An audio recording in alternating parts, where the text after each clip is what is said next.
You're listening to the UM3D Podcast, where we explore fresh ideas and real-world experiences that shape how we teach and learn. Recorded in the podcast studio at McWhorter Library, we bring you conversations with educators and experts to help you design, develop, and deliver high-quality instruction. In this episode of the UM3D Podcast, host Trish Lange sits down with Dr. Barrett Schwarz, Director of Academic Teaching and Learning Support at UM3D. Together, they explore the evolving landscape of academic integrity in higher education and how both faculty and students can navigate the gray areas created by new technologies like generative AI. From scaffolding assignments and designing authentic assessments to ethical concerns around surveillance tools, Dr. Schwarz offers practical strategies for building a culture of trust, responsibility, and student success. Hi, this is Trish Lange. Welcome to the podcast. Today we're interviewing Dr. Barrett Schwarz, who is not only the Director of Academic Teaching and Learning Support at a unit known as UM3D, but he's also been my collaborator of 5 years now at UM3D. He and I have worked on many a project on academic integrity, and today he's hopefully going to tell us all a lot more about academic integrity and its importance to higher education. Yeah, thank you for having me. I'm excited to be here, and like you said, we go on the road quite a bit, sharing best practices around academic integrity with the U of M faculty.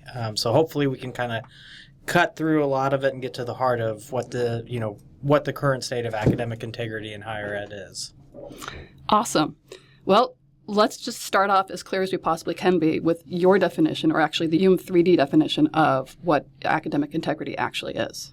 Yeah, that's a great place to start. I think at its core, academic integrity is referring to trust, and it's about how we build an academic community of trust where we know the work we're doing as researchers, but also our students, is authentic, it's original, and it represents the culmination of some experience, whether it's experience in the course or it's a research experience.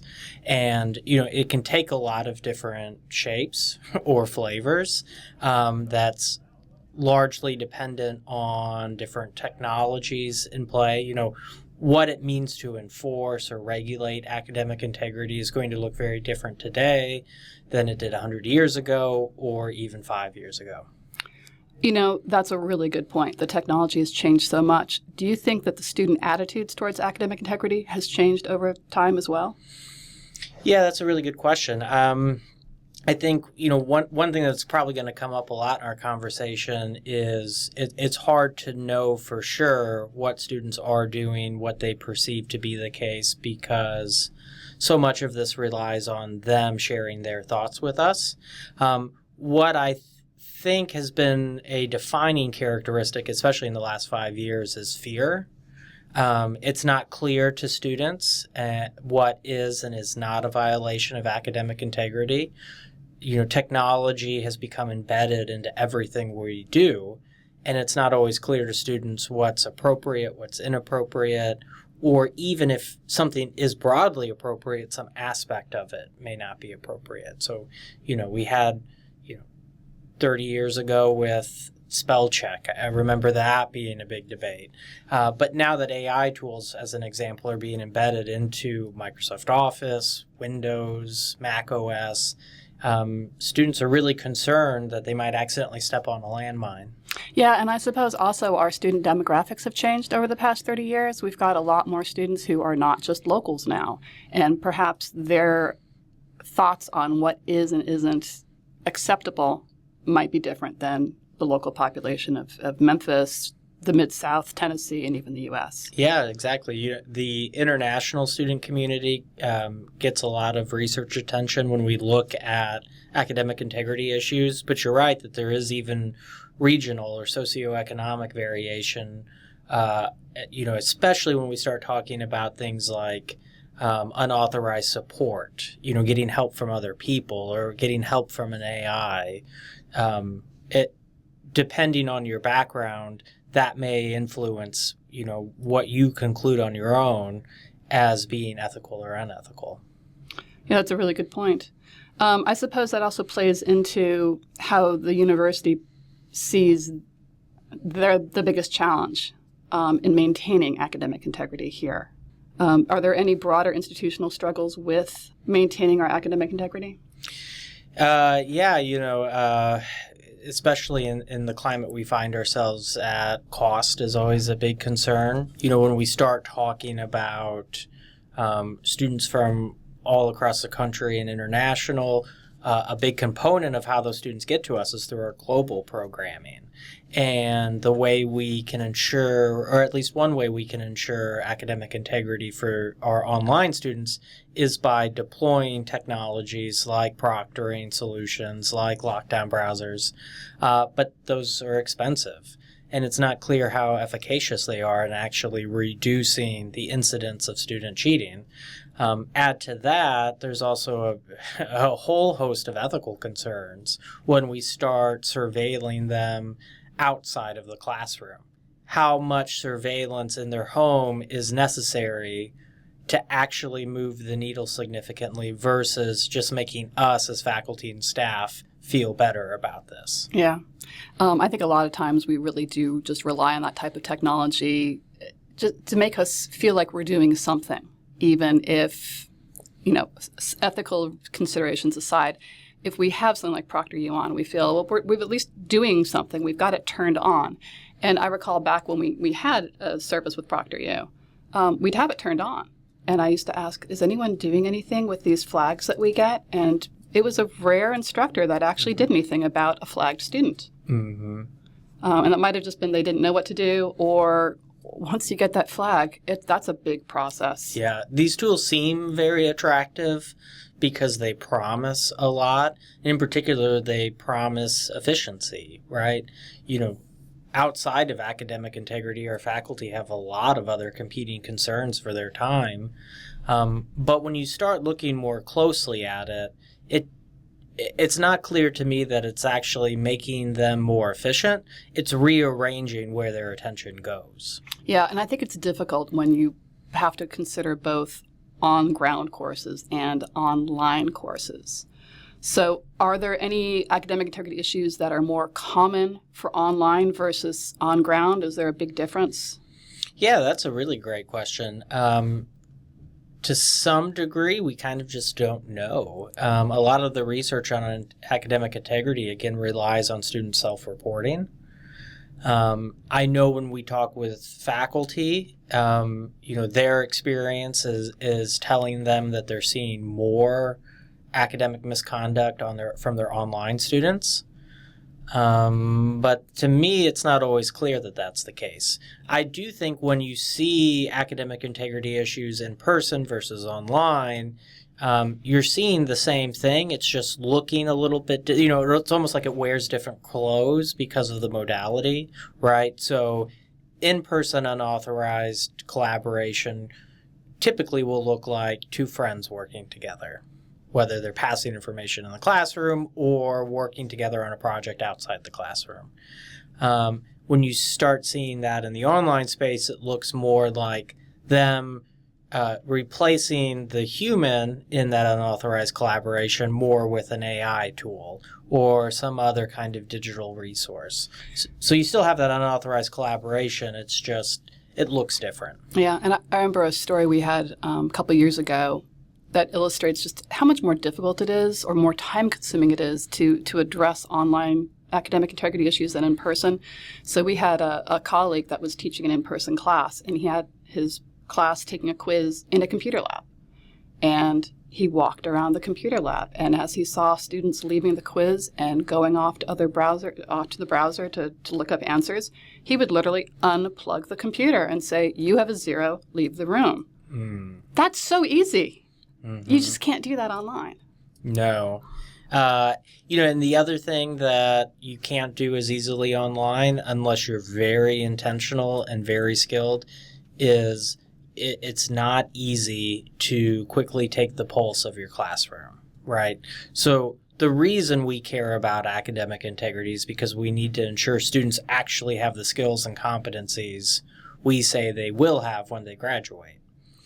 And it's a lot harder to manage that in an online setting, especially if you haven't specifically designed checks for that along the way, whether it's activities like discussion boards, knowledge checks through low-stakes quizzing, because at the end of the day, we're not enforcing academic integrity just to enforce academic integrity. We're doing it for a larger purpose, which is ensuring student success.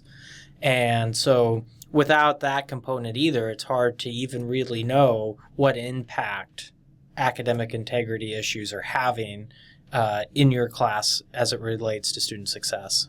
Okay. So if we can't rely on technology like lockdown browsers and we're not there in person, what proactive steps can faculty take to prevent academic dishonesty? Yeah, there's quite a few and too many to go into here, but I think some of the highlights for this is talking about it. And what I mean when I say talk about it, have a syllabus statement, but don't have it just live in the syllabus, right? Especially for our folks teaching online, use an introductory module like our Getting Started module to specifically call that out in its own page. Have a discussion board early in the course where you and your students discuss what is and what isn't academic integrity issues as it relates to this course. Our students, especially our students that are taking their gen ed courses still, are probably taking classes from a lot of different colleges, a lot of different departments, and things like AI may be more appropriate in some disciplines than others. So there may be competing policies that they're having to juggle all within one semester. So communicating that, having a conversation about that, and then reminding them the importance of this whenever they take any kind of assessment. Remind them that this is important for them. Align that assessment with the course learning objectives. Explain to them what they're robbing themselves of if they use AI on this. And be really explicit in your instructions on what they can and can't use to complete that assignment. Yes. Is Gen AI appropriate in this assignment? Is working with a friend appropriate in this assignment? Is using your notes appropriate in this instance? Yes. Yeah. And you can only make that determination if you're referencing your course learning objectives, because the objectives will tell you and the students how they need to demonstrate that. And sometimes it's totally appropriate for them to work with others or work with technology. Sometimes it's not. I would say the other really big thing we can do to be proactive about this as faculty and staff is making sure we're providing lots of opportunities for self-expression. When we talk about academic integrity, we're usually talking about a very small percentage of students that will likely try to engage in dishonest conduct no matter what. But that's a very small share of the overall percentage of students that would feel the need to be dishonest. Most students engage in dishonest behaviors because they feel a lot of pressure, because their time management failed them, but also because they feel very intimidated with how they need to demonstrate their learning. So often we have two things we use to evaluate students. Some sort of formal quiz, multiple choice, true, false, or some kind of essay. But again, our learning objectives probably are providing a lot of room for us to do things like an oral report, a professional slide deck. So having those opportunities for students to express who they are as a person while also sharing what they've learned and how they've transformed that learning into something more significant to them will also encourage students to not even want to consider cheating, because now the project's not just about ticking off some to-do list, it's about expressing who they are as a person. Right. That's a great way to design an assignment that has more meaning and that will less encourage this sort of academic dishonesty. There's a couple other ones I want to hit on. I think my absolute favorite is scaffolding. Oh, yes. Mm-hmm. Yeah, scaffolding can be a great solution, especially in a course where it's been designed to very intentionally build upon prior knowledge and continue that progression through like very clearly segmented steps. So you can align the different steps of, say, an essay makes a great example for scaffolding. In an introductory research writing course, you're going to have to talk about a thesis statement, right? Have them turn in a thesis statement. Then have them turn in an outline when you start talking about that. Have them turn in an annotated bibliography. Break up the process, make it very clear to them, because the other thing is they maybe just don't know about the process or have never actually done it this way. Or it's failed them. I've had some faculty complain that they've tried scaffolding assignments, but that means if they do badly on the first assignment, they're going to do badly on the second assignment and fail the third assignment altogether. Yeah. But there's probably a solution to that, isn't there? So the way I scaffold in my courses is those foundational assignments are more about me building a baseline for who they are as a writer, if we're taking the writing example. And it's also about getting them to learn the process. So it's less about writing a perfectly formatted thesis statement, and it's more about getting them to see the value in splitting this up, dedicating the time to this. So the approach I would advocate for is one where it's not quite you're grading for completion, you're grading for effort, right? And so if they're turning something in, making a good faith to do it, giving you enough information to establish the baseline, that checks what you're hoping to get out of the individual component of the scaffolding. And then you assess the complete package the way you would properly assess an essay. Right. So the grading of this actually takes place over the entire semester, and you have to give your students a second chance. They turn in that thesis statement. It's not good. Mm-hmm. You give them feedback. You allow them to resubmit it. Mm-hmm. And I call this, allowing your students to fail. Because if you want your students to give you something perfect every single time, they can do that. They open up the Gen AI of their choice, and Gen AI will write a perfectly decent thesis statement most of the time. Mm-hmm. So it's better to get something, I think, that needs work that you can provide feedback for. Yes, absolutely. I think that, when we start talking about scaffolding assignments, it's really important to start thinking about how you might use tools like rubrics to make it very clear what the goals and expectations for this particular aspect of the scaffolded assignment is, right? So very clearly state when you want them to turn in a thesis statement, what are you hoping to have them demonstrate to you? It shouldn't be a perfect thesis statement, right? It should be, again, about that process of brainstorming, getting something down, revising that. And we should take into consideration the whole process a student's going to go through to go from a first draft thesis statement to a final draft thesis statement. Yeah. Well, let's move on. Let's say that I'm a faculty member and I've done all these approaches, and yet I have caught someone that I am pretty sure has been using Gen AI or working with another person to complete an assignment. How am I going to approach a conversation with my student about this? Yeah, that's a tough question to answer. The first thing I think is having the appropriate mindset. Don't go into the conversation assuming are about to convict somebody of high crimes and misdemeanors, right? Like, go into it with an exploratory mindset. Again, students are living in an environment where they're not sure what is and isn't cheating or academic dishonest behavior. So go into it with the mindset of, I'm on a fact-finding mission.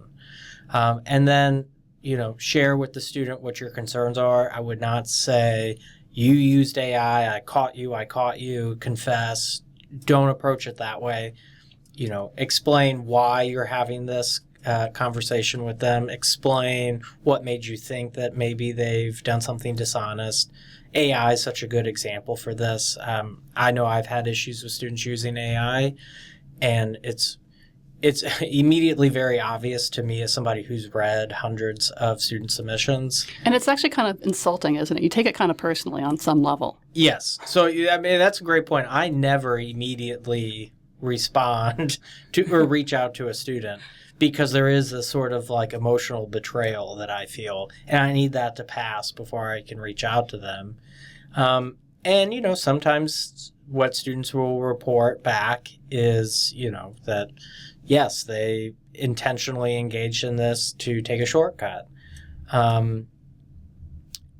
I take the approach when students are forthcoming in that regard. I give them a 0, but tell them you can do it again for a potentially better grade that will be fully assessed if you did not use AI. But honestly, most students I talk with about academic misconduct, I truly get the feeling that they either had no idea that they were doing something dishonest, or they thought they were in a gray area and that they were trying to navigate this gray area. And I think the best thing we can do is be sympathetic. I mean, they're here to learn. And especially for a student who's only done it once, I would have the conversation I would have it structured as a learning opportunity. Here's what you did. Here's why it's inappropriate. Again, here's what you're robbing from yourself by doing this. I also like to throw in a little bit of guilt into the mix because I put a lot of effort into my courses. And especially with our online classes, a lot of our effort happens before the students ever get there. So it's not clear to them that we've invested a lot of ourselves into this. So making that human connection, letting them know, it doesn't feel good when somebody does this. And then, for those that are truly an egregious, breaking of the contract students have with us in our course, get the Office of Student Accountability involved and work with them to develop an appropriate plan. That sounds like good advice. I've got one final question for you. How can faculty and staff work together to create a stronger culture of academic integrity? That is that's a great question. That's kind of the question. I think there's 2 important things that we can all do. One, we need to talk with each other to understand what the problem is that everybody's facing, to understand how different departments and colleges are developing solutions to these problems. But, really we need to talk with each other because we really need to define what academic integrity is as it relates to our institution, why it's valuable, and we need to all work together to communicate that to the students. I would also say that we need to start also collecting more data on the issue. It's very common for me to talk with departments or individual faculty where everybody knows it's happening, but nobody can communicate 2 important things that I think they should be able to. The degree to which it's happening, how many students, what percentage of your students are cheating on a particular assignment, and also the impact that it's having. Especially we're in an age right now where AI is so new. There's a fuzzy boundary between AI. We're not quite sure of how it's impacting student learning or if it's impacting student learning. So the worry I have is students' use of AI inappropriate, or is it just a new tool that will eventually be integrated into the learning process? And I think part of how we answer that question is having robust programmatic assessment that's tracking student growth over time. So we now have a baseline that we can compare initiatives to. We can see how new technologies are affecting that. So I think, we need to have a conversation as an institution. That conversation needs to be informed by numbers, percentages. We need to actually know the true impact of this and not just talk in, the sort of gut feeling we all have as academic professionals. Wonderful. Well, thank you very much, Barrett, for sharing your perspective on academic integrity. It's been a pleasure talking with you. Yeah, thank you. This was fun. Thanks for listening to the UM3D Podcast. In this conversation with Dr. Barrett Schwarz, we explored what academic integrity means in higher education today, the challenges posed by new technologies and diverse student perspectives, and the proactive steps faculty can take, such as scaffolding, authentic assessments, and open communication to foster a culture of trust and student success. We'll be back soon with more conversations to help you design, develop, and deliver high-quality instruction.